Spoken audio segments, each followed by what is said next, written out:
Hi friends, आज जरा स्वीटमध्ये रेसिपी दाखवणार होते. म्हणजे ते 7 कप बर्फी खूप छान लागते टेस्ट. आपण बेसनची बर्फी, खवाची बर्फी ते करतो आम्ही नेहमी. हे थोडंसं वेगळं आहे. मग ते आज करत होते, म्हणलं रेसिपी शेअर करावं. म्हणले ह्याला लागणारं साहित्य करतच दाखवते तुम्हाला. बघा, काय खास साहित्य लागणार नाही, म्हणजे कसं पटकन पण होते. घरात असं आहे ते साहित्य लागते. हे बघा, ह्याला 1 वाटीभर बेसन, एकच कपची मेजरमेंट घ्या, म्हणजे बरोबरी होते बर्फ्याने. तर कसं जास्त कमी झालं ना, एकदम राड तर होते बर्फी, नाही तर पूर्ण असं मऊसर होऊन बसते. हे 1 कप भरून मी बेसन घेतले. आता ह्याच्यानेच मी 1 वाटीभर दूध घेते. दूध थंड असू दे, एकदम थंड पण नाही, एकदम कोमट पण नाही, तापवून ठेवलेलं दूध असू दे.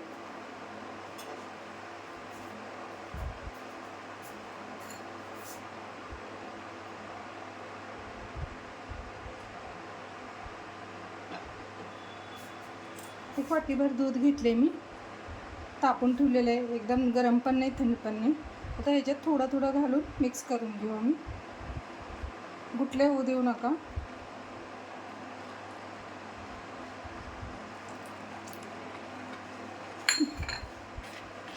बेसन काय भाजून घ्यायचं गरज पडत नाही. कसं हे सगळं घालून जरा उकळायला जेव्हा ठेवतो आपण सगळं, मग त्यावेळेस बेसनची कच्चा वास जाते त्याच्यात. भाजून घेतल्यानं कलर चेंज होते बेसनचं, मग ते बेसनची वडी दिसते. मी 7 कप बर्फी करायला म्हणून येल्लो असं यायसाठी मी भाजून नाही घेतले बेसन. आधीमध्ये जरा बारीक कुठले आहेत, म्हणजे ते सगळं मी मिक्स करून घेते. हे बघा, असं मिक्स करून घेतले. गुठले काहीच नाही ह्याच्यात. डायरेक्ट आपण जर कढाईत घालून करायला गेले ना, गुठले राहतात. मग पहिलंच दूध घालून करायचं. 7 कप बर्फी म्हणजे सगळं मेजरमेंट 7 कप होते. ते काय काय इन्ग्रेडियंट्स ते पण सांगते, म्हणून त्याला 7 कप बर्फी म्हणून सांगायला. आता 1 वाटीभर तूप घेते, तेच वाटीने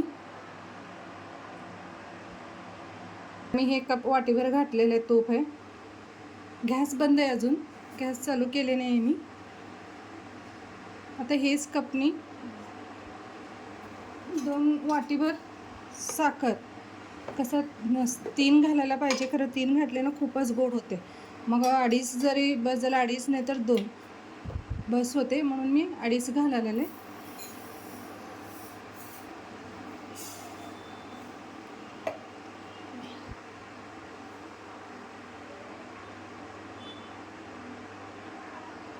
हे जरा तुपात मेजरमेंट एकच कप म्हणजे सगळं चिटकते. हे जरा व्यवस्थित पहिलं सगळं काढून घेऊ, मग मेजरमेंटला बरोबर होते.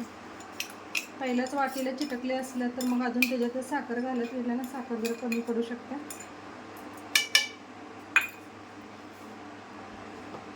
पहिला 1 घातले होते, हे 1, 2 आणि हे 2.5.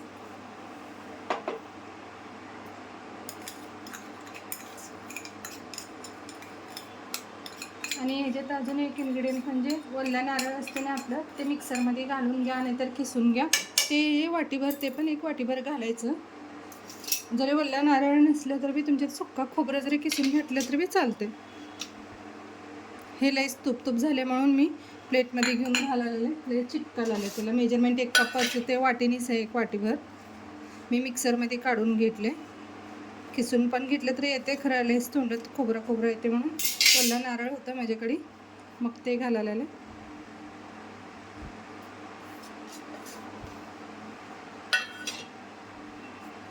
बघा ना, 1 वाटी तूप आणि 1 वाटी ओला नारळ आणि 2.5 वाटी साखर, किती झाले हे 4. आणि हे 1 वाटी बेसन 5 आणि 1 वाटीभर दूध.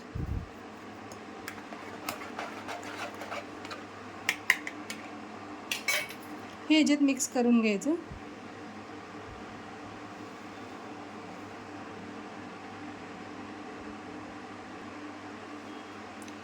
हे बघा, हे सगळं नीट व्यवस्थित काढून ह्याच्यातच घाला. मी अजून गॅस चालू केलेले नाही आहे. सगळं मिक्स करून घेते पहिला. 6 कप होते तासा. तुम्ही म्हणाले 7 कप म्हणाला नाही, 6 कप मेजरमेंट. साखर खूप होते 3 कप, म्हणून मी 2.5 कप घातलेले.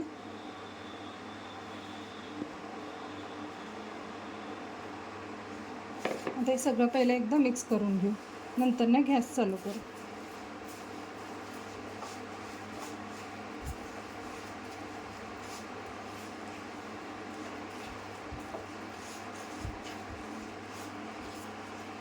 ओल्या नारळानं ना खूप छान टेस्ट येते. ते तसं दूध असते ना ओल्या नारळाचं, नारळाचे दूध, मग टेस्ट खूप छान लागते बर्फीत. नसलं तर आपलं खोबरं असते किसून घातलं तरी चालतं. आता हे मी गॅस चालू करून घेते. गोड काहीतरी काय करायला यायलाच लागते, म्हणजे काहीतरी यायला पाहिजे, म्हणजे काहीतरी डब्बा ते असलं कुणाची काहीतरी घालून द्यायचं असलं ना लय प्रॉब्लेम येते. प्रत्येक वेळ बाहेरचं आणायचं म्हणजे तेच काजू कतली नाहीतर गुलाबजामुन हेच होतं. थोडं काहीतरी बर्फ्या त्या व्हेरायटी असल्या ना करून देता पण त्याने ह्याला काय जास्त वेगळं लागणार नाही. बेसन आणि साखर तूप बारीक पहिलं जरा मोठं ठेवा गॅस, कसं साखरेचे पाणी सुटत जाते, मग बारीक करा. फक्त करताना जरा लक्षात ठेवा हे लय असं चट्टा उडते, साखर प्रमाण जास्त असते म्हणून हातावर ते उडील. जरा मोठं आपलं उलटाना नाहीतर असं मोठं चम्मच असले ना तेच वापरा.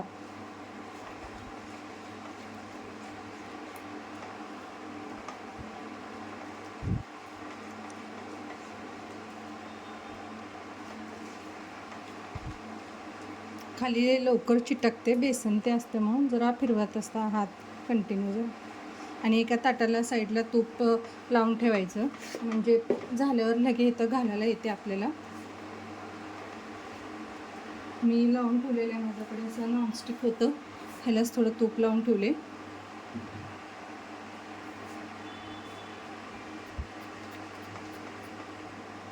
फिरवत राहा.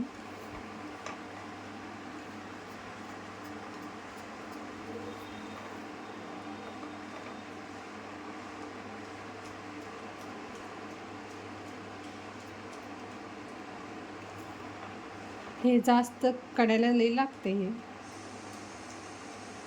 हे सारखं असं क्लीन करून मध्ये घ्या.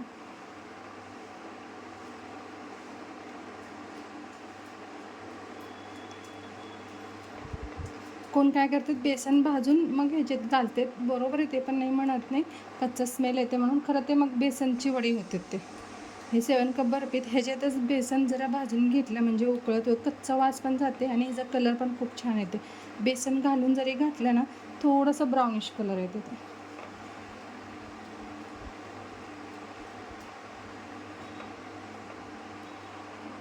गॅस बारीक ठेवले मी.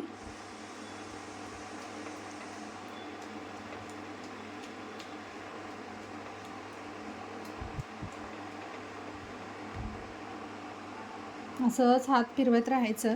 जरा वेळ लागते स्वीट व्हायला, म्हणजे असं झटपट होणारं स्वीट नाही आहे. म्हणजे सगळं कडायला सुटायला पाहिजे, असं साईडला सगळं पूर्ण दूध तूप सगळं आटून आतमधलं असं साईडला असं गोळा होऊन यायला पाहिजे. जरा वेळ लागते. जरा स्वीट म्हणजे जरा सगळं थोडं वेळ लागणार. काय झटपट म्हणजे बेसन लाडू पण ठीक लवकरच होते. सगळं पक्ष झटपट म्हणजे शेंगा लाडू एकच. शेंगा आणि गूळ मिक्सरमध्ये घातले, भाजलेले शेंगा आणि मिक्सर जरा झाला शेंगा लाडू तयार.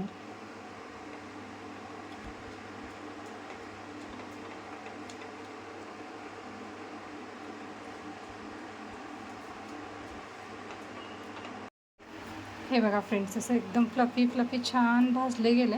आता मी एक हे तूप लावल्या ताटात घालून घेते. जरा माझं काय झालं, मी हाक मारत होते म्हणून जरा सोडले हातातलं, थोडं कडेला थोडं ब्राउनिश झाले, आतलं मस्त झाले. असं आहे बघा. हे बघा फ्रेंड्स, झाले असं घट्ट झाले. म्हणजे मी काय केले, फक्त तेवढा एक माझा व्हिडिओ गॅप झाले. जेव्हा कढईतल्या ह्याच्यात घालत होते ना ताटात, त्यावेळी मी की माझ्याकडे थोडीशी ऑरेंज कलर होता म्हणून ऑरेंज घातलेला आहे, म्हणून थोडंसं कलर वेगळा दिसत असेल तुम्हाला. कढईत वेगळा दिसत होता, आता इथं वेगळा दिसायला असं वाटत असेल तुम्हाला. ते थोडंसं घालताना मी व्हिडिओ करत होते, खरं अचानक कॉल आला म्हणून स्किप झालेलं आहे ते. मग तेच आहे बर्फी. असं आहे बघा, असं शायनिंग दिसते, मस्त दिसते. आता मी हे साईड कट करून घेते.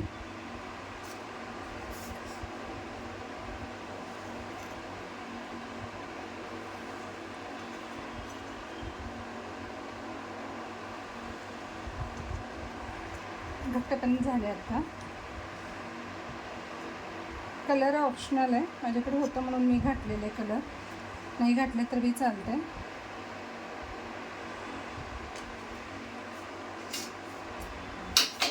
आणि माझ्याकडे सिल्वर काय म्हणतात त्याला,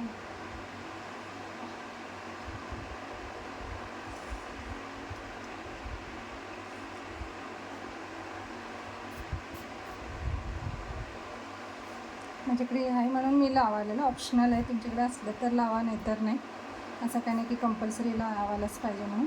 माझ्याकडे परवा मी मोहनथाल तुम्हाला रेसिपी टाकले बघा, ते करताना मी आणलेलं होतं म्हणून मी लावालेलं.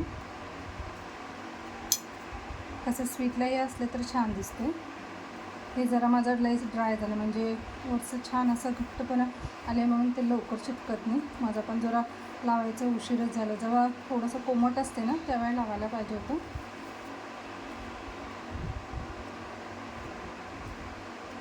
छान लागते खरं. कसं म्हणजे 7 कप म्हणजे सगळं इन्ग्रेडियंट्स सेम कप आणि टाईम पण जास्त नाही आणि झंझट नाही. पाक झालं का नाही, ते घट्ट होतं का नाही, असं काही नाही आहे. साईडला जरा कढाईला सुटलं की सगळं लगे काढून आपलं तूप लावलेलं ताटात काय पण तुम्ही ट्रे वापरू शकता. माझ्याकडे नॉनस्टिक तवा आहे, मी त्याच्यातच घातले म्हणजे लवकर पण निघते, छान पण निघते, चिटकत नाही म्हणून. छानपैकी असं लावून घेतले. पीसेस तुम्हाला कसा पाहिजे तसं कट करून घ्या. चौकन तर चौकन, नाही तर असं भरपी शेप, कसं पण शेप तुमची मर्जीने द्या, कसं पण शेप द्या तुम्ही. मी असं चौकन द्यायला लागले.